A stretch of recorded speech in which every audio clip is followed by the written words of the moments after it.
Alors qu'il y a quelques jours, les 109 employés des papeteries Étienne signaient les commandes pour le Noël de l'entreprise, ils étaient loin de se douter qu'au même moment, la décision de fermer cette dernière était déjà prise.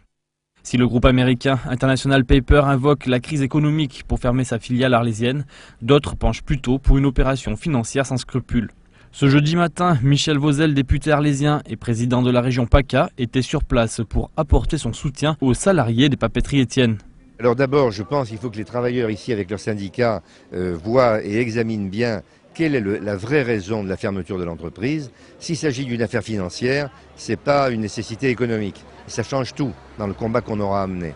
Le deuxième point, c'est que nous serons là s'il y a un repreneur, au cas où il n'y aurait pas d'autre solution, pour aider au maintien de l'emploi, nous la région. Le président de région a fait ce matin lecture d'un courrier adressé personnellement au Premier ministre, dans lequel il évoque les performances de l'entreprise arlésienne, du savoir-faire de ses employés, et une entreprise qui répond à de nombreux points du Grenelle de l'environnement. C'est absolument contradictoire avec un président de la République qui vient de déclarer qu'une France sans industrie est une idée folle. L'idée folle, elle est ici, en effet, complètement folle, et en plus, vis-à-vis des travailleurs, elle est criminelle.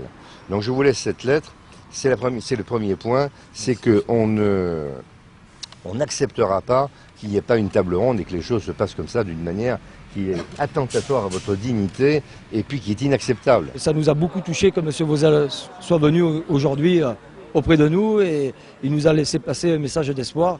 Et je pense que s'il ne nous appelle pas, nous on l'appellera. Prochaine étape importante pour les salariés de l'entreprise, mardi 30 juin prochain, avec la tenue d'un CE extraordinaire, dans l'espoir de rencontrer des représentants de la direction. En attendant, chacun s'attache au bon fonctionnement de l'entreprise et au maintien de la production.